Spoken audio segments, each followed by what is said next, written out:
lovely scrumptious honey pumpkin, Gary. Did you get off work? Let's make today the day we finally get on the train home together. Kayla, hey. Sorry, but I can't. I've already got an engagement with someone. Oh, you do? But, you do want to get on the train home with me, right? Right? 'Cause, it's our, What? You don't happen to be a little bit forgetful, do you, Gary? Or are you a bit slow when it comes to romance? Huh? Or maybe you'd be embarrassed if everyone saw you leaving the office with me. Chill out and relax a little. It's fine. Hey, that reminds me. How come you never come over and speak to me at work? We have nothing to be ashamed of. I get that you might want to keep things hush from everyone at work, but you could at least come over and say hi every now and then. My delicious pudding pie. What are you talking about? It's hardly unusual for two coworkers who join the company at the same time to develop romantic feelings for each other and start dating. Dating? Yeah! It's our 2-week anniversary as a couple today, I guess it's not that uncommon for guys to forget about anniversaries, so don't worry about it, sweetie. I'm not mad at all. No, really, what are you talking about? I said it's cool, don't worry about it. I don't mean it like that. You and I aren't dating. Huh? The heck? I have a wife and kids. What? How cruel! Are you just using me like some cheap toy to be tossed aside? No, don't be so ridiculous. I never asked you out, I have no romantic feelings for you, and I've never done or said anything to suggest I do. I'd already been married for a year when I joined the company. Oh my god! Besides, we barely even speak, and on the rare occasion we do, it's only ever about work or idle small talk. I don't know how you've managed to convince yourself we're a couple based on that. I'm fully devoted to my wife. We were childhood sweethearts who started dating back in high school. Would you please stop saying these weird things? It's making me super uncomfortable. This can't be! What you're doing here could cause a lot of trouble for me. Please refrain from talking to me about anything other than work from now on, okay? I'd appreciate if you stopped calling me things like scrumptious honey pumpkin and delicious pudding pie, too. You have no idea how creepy it is. My name is Gary. Why are you doing this?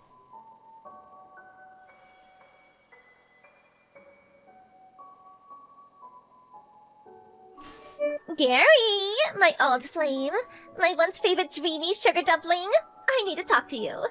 What is it? I've told you countless times to only talk to me about work-related things, and only when we're at the office. Why are you messaging me again? Would you please just cut it out already? Plus, I told you to stop it with the creepy nicknames. Just Gary is fine. G-A-R-Y. I don't think you'll be puffing your chest out like this for long. Wanna know why? Hee hee.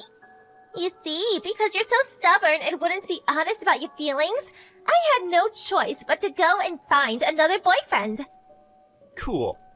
By the way, we're really close already. What would you say if I said I thought he might be the one? That's great. I hope you're happy together. What? No, wait! You were supposed to start panicking!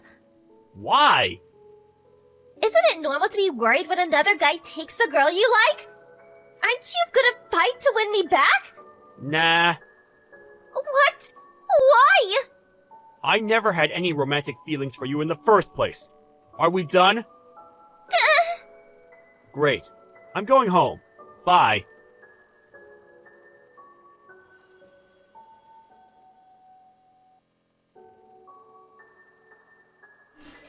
Gary, this is bad. Real bad. Sarah, what's wrong? You're on errands out of the office now, right? That's right. I'll be finishing up and heading back soon, though. No, please, you can't. The manager told me to tell you not to come back to the office. Why not? Kayla's really gone and done it. Kayla? What do you mean? She got caught having a steamy romp with Steve, the manager from sales and marketing, in the stationery cupboard. What? Isn't Steve married? And this isn't even the worst of it. His wife must have found out about what was going on somehow, because she just stormed in the office yelling, "Where the hell is that trashy harlot Kayla Briggs?" The managing director currently is trying to calm her down with tea and biscuits in the waiting room on the 3rd floor. So what about Steve and Kayla? Steve immediately admitted wrongdoing, got on his hands and knees, and begged his wife for forgiveness in the hallway in front of half the company. The managing director ordered him to wait on the 4th floor meeting room, so that's where he is now. As for Kayla, she's currently barricading herself in the 2nd floor inventory management room. Judging from the sounds coming out of there, she's smashing things up in some kind of frenzied rampage. She even smashed one of our new products that was just about to be sent out for delivery, so I'd be surprised if she still had a job after this. What a spectacular mess! There is one more thing, Steve. She was yelling your name the whole time. What? I'm pretty sure everyone's got a good idea of what the situation is, so I don't think you need to worry. We all noticed a while back how she kept following you around and waiting for you after work to make advances at you. You reported her to the managing director several times too, right? Yeah. So, all things considered, since we couldn't discount the possibility the situation would deteriorate even further if you came back, he decided it would be best you didn't, at least while she's still around. I see. This whole thing must be causing you all kinds of trouble. I'm really sorry, Gary. Sorry, I don't really know how to respond to all of this. But in any case, thanks for passing on the message. I appreciate it. I'll be in touch as soon as there's any kind of development. Got it. I'm really sorry for inconveniencing you guys.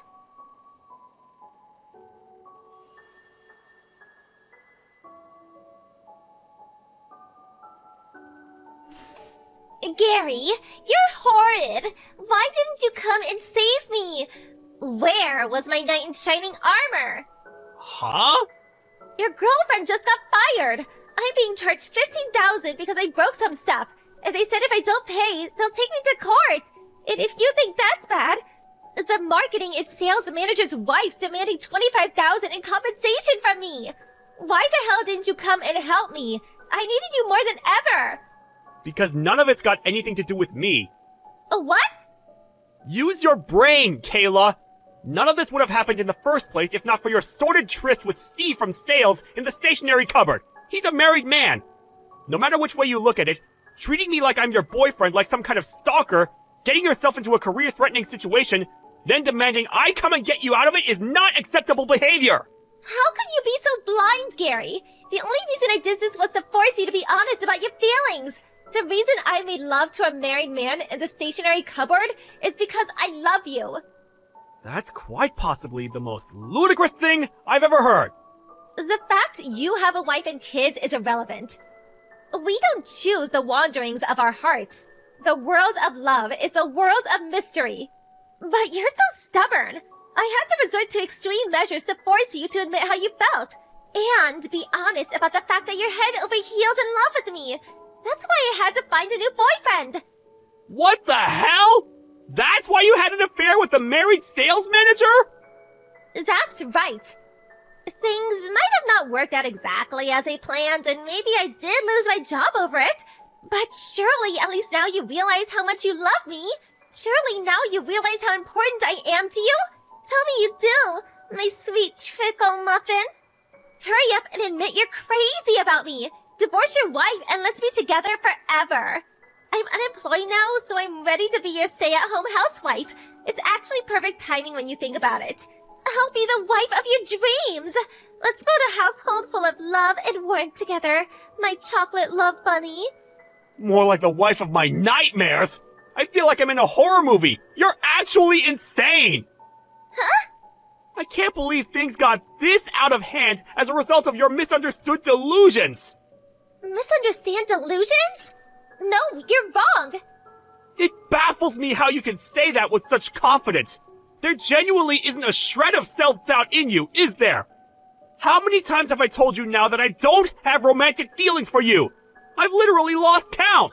Come on, Gary. I saw the way you looked at me. The very first work drinking party we all went to after me and you joined the company, the moment our eyes met across the table, I remember it all like it was yesterday. The fateful moment. this moment our eyes met. The overwhelming force of your amorous gaze.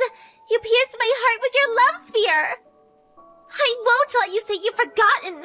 I won't. What the hell? Ugh! Listen to me, lady. That drinking party you're talking about, I wasn't even there! My wife and son fell ill with something that day, so I ducked out of work early, which means I ended up having to pull out. You're lying! You either dreamed it, or this is a severe case of mistaken identity. No, you're lying. That can't be true. Why don't you try asking Steve, your new boyfriend? He should still have the chat logs from when I messaged him, saying I couldn't go because I had to take my wife and son to the docks. I won't believe it. I won't. Never contact me again! Wait! I'm blocking you!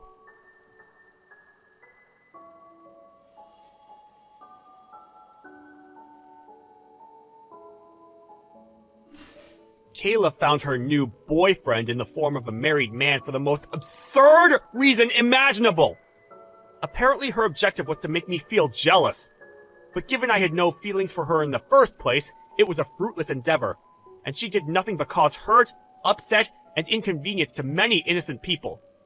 On top of that, Steve from sales also got fired when the extent of the damage to the business his lover had caused with her spectacle became apparent. I heard that after he divorced his wife, he continued to be obsessed with Kayla. Eventually, they got married on the condition that he'd cover all of the compensation she owed, and he even convinced his parents to let them both move in with them in the family home. Rumor has it that Steve's parents are known in the neighborhood for being a little peculiar and idiosyncratic. To quote a coworker who lives nearby, "That girl's gonna have her work cut out living with that family. It's not a fate I'd wish on my worst enemy." A chill runs down my spine every time I think about the unfortunate future that awaits her. If only she didn't go making the mother of all misunderstandings.